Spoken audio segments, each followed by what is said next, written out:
Let me enter into this conversation by giving a historical context. In the month of May 1963, the leaders of the then independent African countries assembled in Addis Ababa, Ethiopia.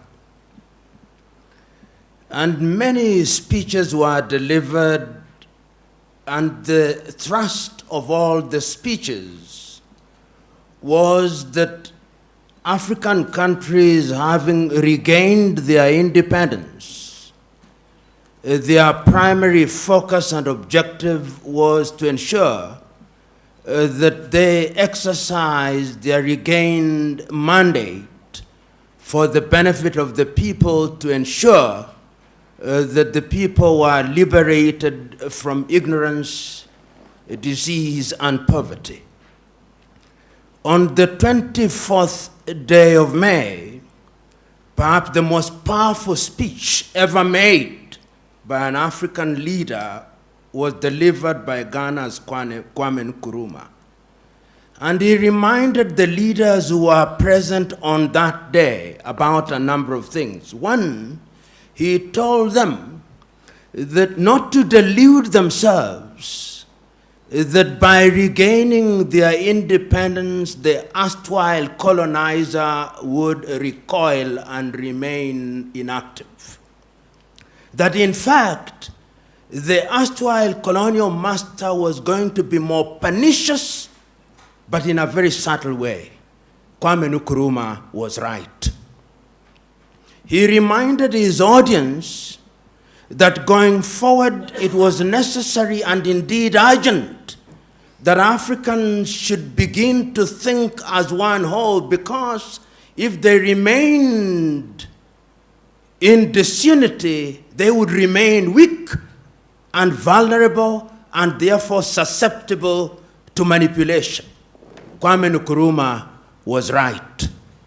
He reminded his audience that because many of, if not all, of the African countries were artificial, they were created in Berlin, and the boundaries were artificial, but he urged his audience that they should respect the inviolability of the boundaries, because if they tried to redraw the boundaries, conflict would never end. And that was reinforced in 1964 in Cairo on the doctrine of inviolability of inherited boundaries. I remind us of this particular incident 58 years ago because in 2013, the African Union came with Agenda 2063. And if you look at the text of Agenda 2063, and the speeches that were given around it, it was the rehash of what Kwame spoke about and the other leaders spoke about. And it's not lost on me last year that one of the themes of African Union was the silencing of the guns by the year 2020. I'm not a Jewish prophet, but the guns will not be silent next year. In fact, there are more guns that are emerging in Africa, which means that peace is still very elusive. And then we have been given the history. The founding fathers of the African countries took the view that because we are states made out of many nations, there was wisdom in having a style of politics that was different. So that in the early days of many African countries, many leaders held the view. Whether they were mistaken or not is another debate for another day. But they held the view that one of the things that they had to do was to have single-party states, so that if you went to Zaire then, or Congo before it became Zaire, or Zambia, or Malawi, or Kenya, or Uganda, or Tanzania, everybody believed that in order to hold the many nationalities together, you needed a single party under whose aegis organization of state affairs would be undertaken. Mistakes were made. And then the conceptual West convinced us that our salvation could only come from something they call democracy. And I'm using the word very deliberately, something they call democracy, which they defined. And they defined it in English, if you are colonized by the English. And they defined it in French, if you are colonized by the French. And they defined it in Portuguese, if you are colonized by the Portuguese. And they defined it in Spanish, if you are colonized by the Spaniard. We never defined it in Kinyarwanda. No. It was never defined in Igbo or Yoruba. And we were told after the collapse of the Soviet Union that democracy was equals to 1, multi-party politics, 2, periodic elections, 3, limitation of terms of the presidency.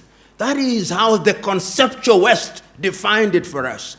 And we who have had the advantage, if it is an advantage at all, of being educated in the West, there is a sense in which our thought processes are also confined by those definitions.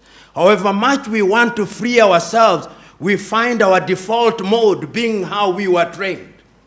So when we define democracy, we are also caught up in this box. Sometimes we tell ourselves to think outside of the box, but the true north of our thought processes still remains the box. We never think without the box. So when we talk about peace in Africa, and we talk about adversarial politics, we are not talking about anything that is African. The political party is not African. It is something that we inherited. You know, in the United Kingdom, they talk about the loyal opposition, loyal to the monarchy. Because there is a process. Permit me to say at this stage that Africa deals with diversity much better than Europe. Much better. If you look at your typical European nation, the Dutch is the Dutch, largely. The Swedes are the Swedes, largely. The Norwegians are the Norwegians, largely. The Finns are the Finns, largely. And where they have many ethnicities, they don't do very well. Ask the Spaniards if you doubt me. Where they had many nations in Yugoslavia, ask them. They created many nations to create pure ethnicities. But African nations have succeeded thus far in working with diversity in very unique circumstances where the conceptual West, despite their protestation to the contrary, are always interfering in our affairs in a very subtle manner. When we are holding election, they will deny it. But there is a way in which they are always moving in a subterranean fashion. Because the thesis still is that you divide them in order to rule them. That is the thesis. We don't say it as loudly as we should because we want to be politically correct, and I refuse to be correct. And this is exactly what Kwame Nkrumah warned us about. And the political party therefore lends itself to that manipulation. We will be persuaded, because it is us who have gone to school who form political parties, we will be persuaded to form outfits. And in many African countries, these outfits are formed on the basis of ethnic affiliation. Your typical African political party is simply an assembly of ethnicities. And in many African nations, you will discover that what we call elections is simply an ethnic census to determine which ethnic group is larger than the other. It is Julius Nyerere of Tanzania who said it.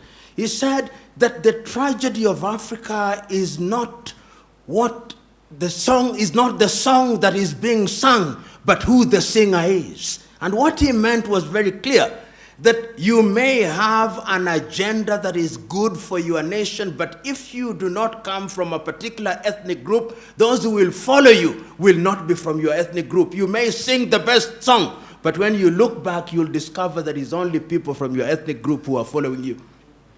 And when you have such a situation, the design is inherently conflictual. And that is why, therefore, when you look at Africa today, you discover that after every election cycle in many African countries, there is conflict.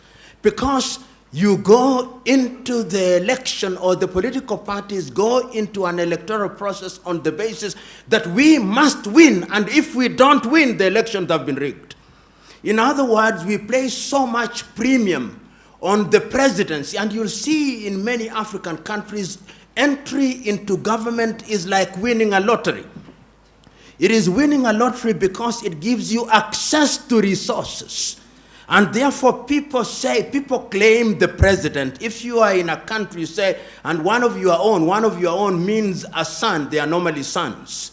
One of your own sons has won the presidency. The tribe celebrates, from the herdsman to the professor, from the fisherman to the intellectual, because we have now won the presidency. We have won the lottery. We will have ministers. We will have all these, and everybody else feels excluded, and that generates conflict.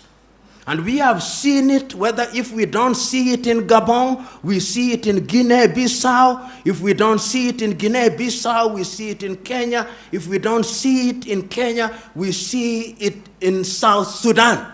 So that in South Sudan, if one were to ask them, what is the problem? The contest is of an ethnic kind. They are contesting because one of our own must occupy the state house. And that is why, therefore, you see, under the guise of democracy in a number of African countries, we create offices which are sinecures. You will have a president, you'll have a deputy president, you'll have a second deputy president, you'll have a prime minister, first prime minister, first second prime, all those useless offices which make no sense, because you have to appoint people into those offices and give them a motorcade so that when they go to their villages, they look important. And the people own them as ours.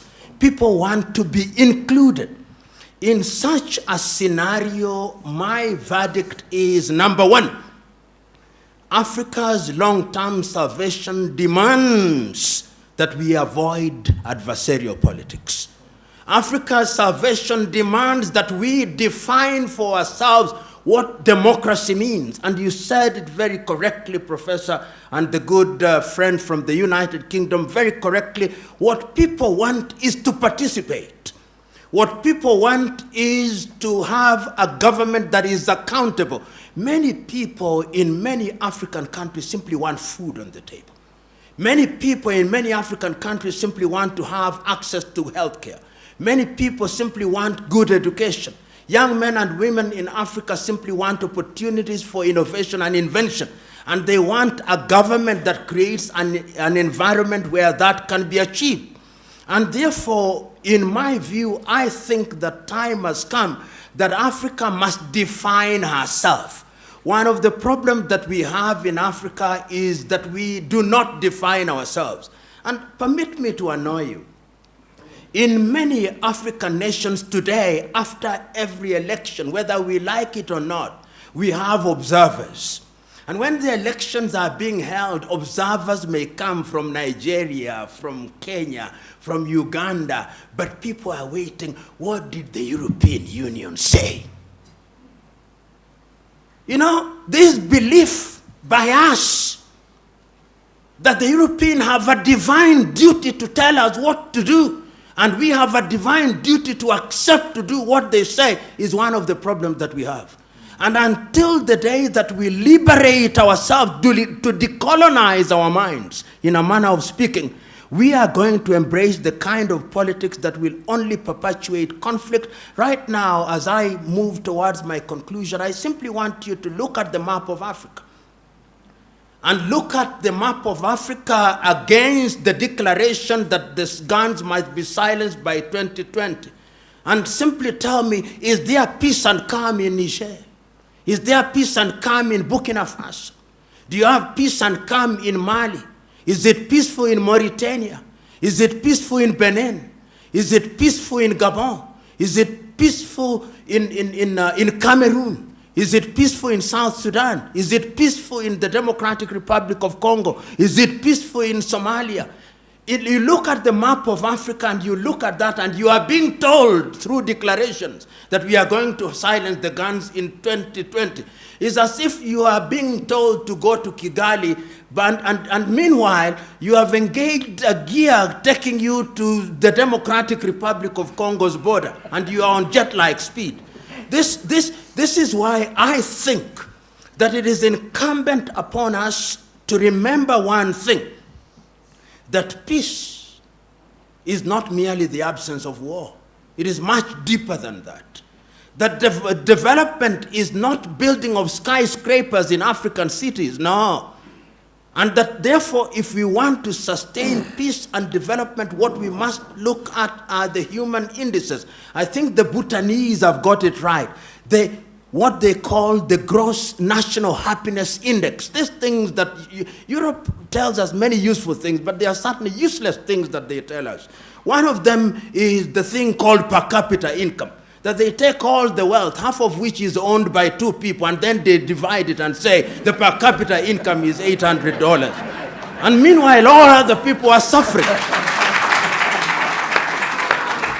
I'm submitting to us that time has come that we must define what development is. I want to go to a typical Rwandese village, and beyond peace, beyond the absence of war, I want to see peace at the dinner table. I want to see peace at the hospital and the dispensary. And I'm suggesting to us that politics defines all these. And one of the things that we must do, and Professor, I can't agree with you more, is that there is no one size fits all. There is no one size fits all. What works for Rwanda is not necessarily what works for Uganda. In 1984, the Ethiopians came up with a constitution which I think is the only one in the world that defines itself on the basis of ethnic identity, and even allows the ethnicities to secede under certain conditions. Whether it has worked or not, I think the jury is still out. But they recognize the fact that ethnicities are real. And if we continue to delude ourselves in Africa that ethnicities are unreal, we are cheating ourselves. Even the United States of America nowadays, when you hear them talking about the vote, they talk about the Hispanic vote. They talk about the black vote. They talk about the Caucasian vote. They are beginning to recognize that those blocks are critical. How then do you use them in a manner that is positive? Because look at the Democratic Republic of Congo with over 233 ethnicities. Look at Nigeria with over 200 languages. Look at Kenya with over 56. Look at Tanzania with 136 plus. These are the realities in the African nation. And I am convinced that going forward, number one, we need to have peace.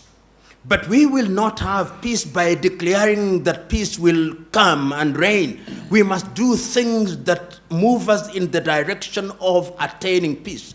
And until we introduce what I've called elsewhere hygiene in our politics, we are moving nowhere.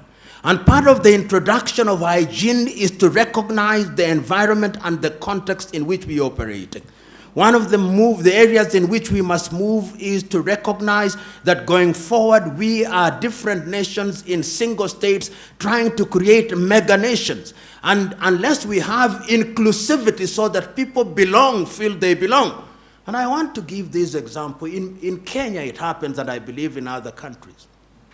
When an individual is elected as a member of parliament, in many African countries, they have things they call homecoming parties. These homecoming parties is an attempt to demonstrate to the village by the newly elected member of parliament or newly appointed minister that we went to hunt. We have come back with a prize.